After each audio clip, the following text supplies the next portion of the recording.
હાર્દિક સ્વાગત। ગુરુ મહારાજ જ્યારે બધાને પ્રવચન આપતા અથવા ઉપદેશની અથવા સંત મેળાવડામાં શરૂઆત કરતા ત્યારે સૌપ્રથમ કહેતા કે હે સંતો, તમે કોઈ દેવસ્થાનોએ જાઓ અથવા કોઈ સંત મેળાવડામાં જાઓ અથવા સંત સભામાં જાઓ તો બહારના વિચારો લાવતા નહીં।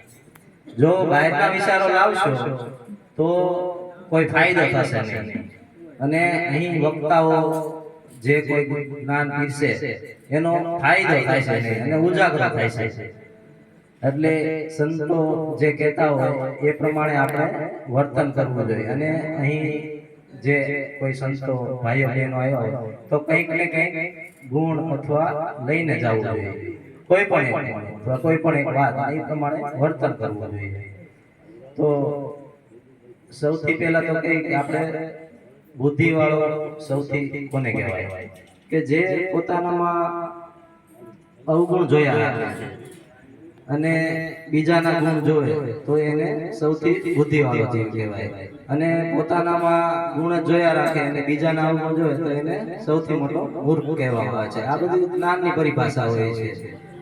અને પછી એમ કીધું છે કે કોઈ દેવસ્થાનોએ કોઈ જાય, કોઈ વ્યક્તિ અથવા કોઈ સંતો પાસે જાય તો કંઈક ને કંઈક મનમાં સંકલ્પ કે કોઈ માંગણી કરતા હોઈએ છે। તો માંગણી શું કરવી? તો માંગણી એ કરવી કે જે આપણામાં જે અંતઃશત્રુ છે, કામ, ક્રોધ, લોભ, મોહ, રાગ, દ્વેષ, ઈર્ષા, અહંકાર, દેહાભિમાન એને દૂર કરવામાં રહે અને એવી આપણને શક્તિ પરિબળ આપે। બીજી કોઈ ભૌતિક વસ્તુ માંગવી નહીં કે ભાઈ મારે કપાસ આવો થાય ને મારે કોઈ 10મા ધોરણમાં પાસ થાય, એ બધી આ ધંધા એ બધું જે ભૌતિક સુખ સાધન છે એવી કોઈ માંગણી કરવી નહીં અને એ માંગણી કરો તો પૂરી થાય એની માટે પ્રયત્ન કરવા જોઈએ। એટલે કે આપણા જે શત્રુ છે, અંતઃશત્રુ છે એને દૂર કર્યામાં રહેવું જોઈએ અને કુસંગીથી હંમેશા ડરતું રહેવું જોઈએ, એવી પ્રાર્થના હંમેશા કરતી રહેવી જોઈએ। પછી સૌથી મોટો જ્ઞાની કોને કહેવાય? તો ગીતામાં 13મા અધ્યાયમાં કીધું છે, ક્ષેત્ર અને ક્ષેત્રની વાત કરી છે।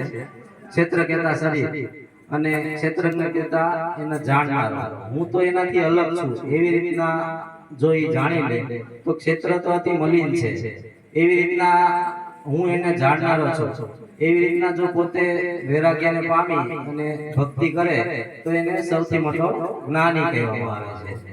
પછી એમ કીધું છે કે આપણે જે ઇન્દ્રિયો વાસનાઓ એને કેવી રીતના ટાળવી, વિષયો જે છે એને ઉપર કેવી રીતના કંટ્રોલ કે કાબુ કરવો। કે એક કૂવો હોય એમાં પાણી પૂરેપૂરું ભરેલું હોય તો એમાં કોઈ પાણી બીજું વધારે નાખો તો એમાં સમાઈ શકે નહીં, પણ થોડો કોઈ ઠાલો થાય અથવા ઠલવાય તો બીજું કોઈ બહાર પાણી એમાં સમાઈ શકે। એવી જ રીતના જો બહારના વિષય માર્ગો બંધ રાખી અને આત્મસુખમાં સંપૂર્ણ સભર રહે તો બહારના જે વિષયો છે એ આપણી અંદર પ્રવેશી ન શકે, એટલે આત્મસુખમાં હંમેશા સભર રહે એ રીતના વર્તન કરવું। પછી એમ કીધું છે કે સદગુરુ વગર આ વાત જે છે આત્મતત્વની એ જાણી શકાય કે નહીં। સદગ્રંથોમાં બધી વાતો કરેલી હોય પણ એ બધા પુરાવા છે, એટલે કે સદગુરુ જે છે એ તો બ્રહ્મની મૂર્તિ છે અને એ જો પોતાના કર્મો એ પ્રમાણે હોય તો જ આ કળિયુગમાં એનો ભેટો થાય અને એની પાસેથી જ્ઞાન મળી શકે। એટલે સદગ્રંથોમાં વાત જે કરી હોય એનાથી આપણને પોતાની મેળે જ્ઞાન થતું નથી, પરંતુ સદગુરુ ધર્મદાસ જેવા મહારાજ હોય અથવા બીજા સંતો ઘણા બધા છે, સદગુરુનો ભેટો કરવો એ આ કળિયુગમાં મુશ્કેલ છે, પણ સદગુરુનો ભેટો કરી અને આ વાત જાણી લેવી જોઈએ। પછી એમ કીધું છે કે અનેક જન્મ સંસિદ્ધતો યાતિ પરાંગતિ, એટલે કે જો આત્મસુખની આ જે સ્વરૂપ સંબંધી વાત છે એમાં જો થોડીક કચાશ હોય અને આ ભવમાં આ મનુષ્ય દેહમાં થોડીક કચાશ આવી જાય તો પરમપદને આ જન્મમાં નહીં પણ ઘણા જન્મો લેવા પડે છે। પણ જે આત્મસુખની જે વાત કરી છે, આત્મસુખમાં સભર રે અને એ રીતના જે સદગુરુ મહારાજે કીધું છે એ રીતના વર્તન કરે તો આ જન્મમાં એનો પરમપદને પામી શકાય છે। એટલે જ કીધું છે અનેક જન્મ તો એને અનેક જન્મો લેવા નથી પડતા, આ જ જન્મે એનો બેડો પાર થઈ જાય છે.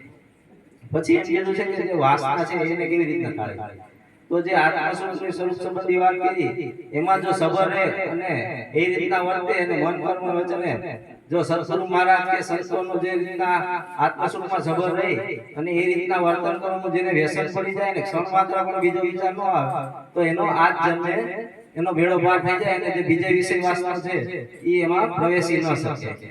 પછી એમ કીધું છે કે જે સદગુરુ ધર્મદાસ મહારાજ વારંવાર કહેતા હોય છે કે ભગવાનનો અથવા ભગવાનના ભક્ત અથવા સંતો એનો જે રાજીપો છે એ એમાં છે બધા સંતોનો, તો કે તન મન ધન મન કર્મ વચને ભગવાનના ભક્ત અને સદગુરુનું જે સેવા કરે એનું જે વ્યસન પડી જાય તો એનાથી મોટો એનો રાજીપો એ કોઈ હોતો નથી અને ભગવાનનો જે દ્રોહ કરે એનાથી મોટું કોઈ પાપ નથી. એટલે હંમેશા સંતો ભક્તો સદગુરુ ધર્મદાસ મહારાજે વારંવાર કીધું છે સંતો ભક્તોને સેવા જોઈએ, એની સેવા કરવી જોઈએ.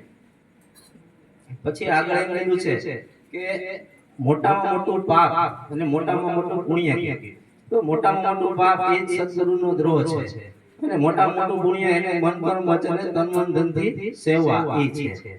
પછી આગળ એમ કીધું છે કે મનુષ્યનું મુખ્ય ધ્યેય મેન ગોલ આ જીવનમાં શું હોવો જોઈએ, તો કે મનુષ્યનો મેન ગોલ આ જીવનમાં પરમાત્માને આત્માને પામવા આત્મા તત્વની ઓળખાણ કરવી એ જ મનુષ્યનો મેન ધ્યેય છે. પણ સામાન્ય માણસ એ સમજી શકતા નથી, એ તો એમ સમજે છે કે ભૌતિક સુખ મેળવવું એ જ મોટામાં મોટું સુખ છે પણ એનાથી આ જીવનું કલ્યાણ થતું નથી.